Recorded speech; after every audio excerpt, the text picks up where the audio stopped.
Shabbat Shalom. This is Larry Mitchell with Friends of Israel. This morning we're going to begin by reading John chapter 10, verses 22 and 23. And it was at Jerusalem, the feast of dedication, and it was winter. And Jesus walked in the temple in Solomon's porch. It was the feast of dedication. In the Hebrew, that is the word Hanukkah. And so we see in John chapter 10 that this is describing something that happened to Jesus in the temple during the feast of Hanukkah. We're going to be spending the next few weeks looking at the holiday of Hanukkah. We're going to look at the first Hanukkah for the first couple of weeks, and then we're going to look at Jesus in Hanukkah. And then we're going to look at a future Hanukkah in which the Antichrist will commit the abomination of desolation like Antiochus Epiphanes did during the first Hanukkah. Now the story of Hanukkah, I believe, begins not in Israel but in Macedonia. There was a king of Macedonia, his name was Philip, and he was assassinated at a party by an emissary from the Persian Empire. His son, Alexander, became the new king. And Alexander was very upset with the Persians, and so he decided he was going to take vengeance on the Persians. We read about this in Antiquities 11:8 and verse 1. And then in Antiquities 11:8 verse 5, we read that Alexander goes up to Mount Olympus, and he actually prays a prayer to the Most High God. And Alexander believes that the Most High God spoke to him through a vision.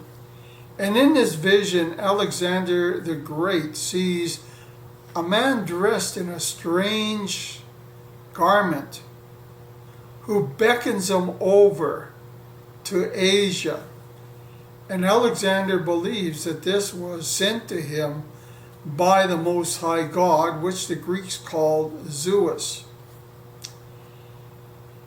Later on, when Alexander does go over into Asia and conquers the Persian Empire, he will arrive at Jerusalem.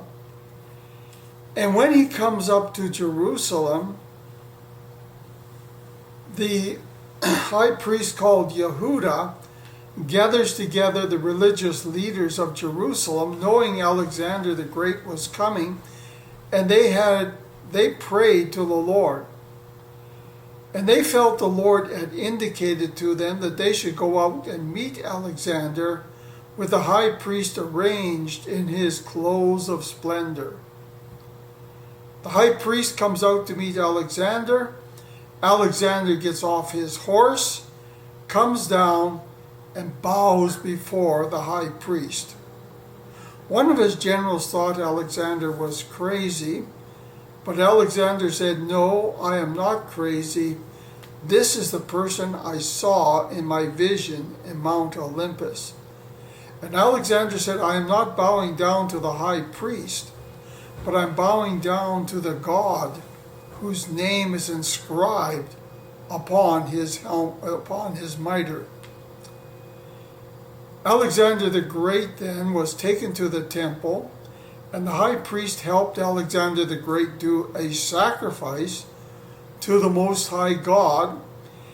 And Alexander treated the Jews very well. Unlike so many other places, he allowed the Jewish people to keep their religion, to keep their tradition, and as a result, the Jewish people embraced the Greek culture, although they kept their religion. Many Jewish people, even today, are called Alexander in honor of Alexander the Great. Now, after Alexander the Great had conquered the known world, he went into what some people believe was alcoholic poisoning. And when he was about to die, he called his 4 generals and said, I will divide my kingdom into the strong. And he divided the 4 kingdoms into 4, or his kingdom into 4. The Ptolemies looked after Egypt. The Seleucids looked after Syria. Lymanchus looked after Turkey, and Cassandra looked after Greece. As far as Hanukkah is concerned, the story needs to focus upon Egypt and upon Syria.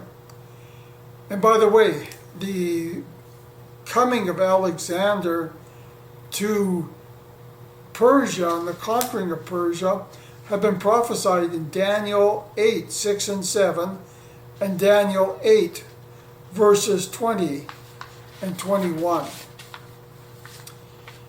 The prophecy of Daniel, or of Alexander dying and the kingdom being divided by 4, was prophesied in Daniel 8:8 and Daniel 8:22. Now Israel was between the king of the north, the Seleucids, and the king of the south, the Ptolemies. And through a marriage between the Antiochus the Great and Cleopatra of Egypt, part of the dowry was the Ptolemies gave Israel to Antiochus the Great. Antiochus the Great actually treated the Jews very, very well. He gave them religious freedom, and the Jews were content. It was a golden age of Jewry under Antiochus the Great. But during this time, there is division beginning in the Jewish community. You have the Sadducees, who are embrace the Greek culture, to some extent begin to embrace the Greek religion. They speak the Greek language, they dress like Greeks, and they are also called the Hellenists in the scripture. The Pharisees, or the Hasidim, the righteous one, were opposed to anything that was Greek. And you see a growing rift between the Sadducees, who are Greek, and the Hasidim, who embrace traditional Judaism.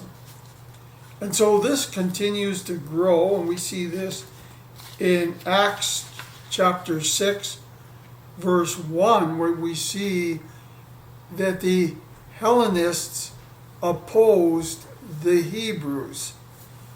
So we see that even coming into the church. Now, what happens eventually was Antiochus Epiphanes had visions of obtaining the same glory that Alexander the Great had.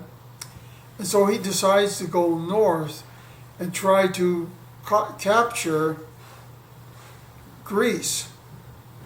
But there's a new kid on the block, and that is the Roman army. The Romans came down there and they said, we do not want you to attack or to liberate, or whatever you're going to call it, Greece. There was a tremendous battle called the Battle of Magnesium. At that point, Antiochus the Great was defeated, and he was faced with a huge war indemnity to Rome. And so when Antiochus the Great passes away, he's replaced with another king, a new king, called Antiochus Epiphanes. Antiochus means withstander, and Epiphanes means God in the flesh. Antiochus Epiphanes actually believed that he was Zeus manifested in the flesh. He will become the villain during the story of the first Hanukkah. And so we will continue this story with how Antiochus Epiphanes sets the stage for the rededication of the temple, which today we call Hanukkah. This is Larry Mitchell, Friends of Israel. Shalom.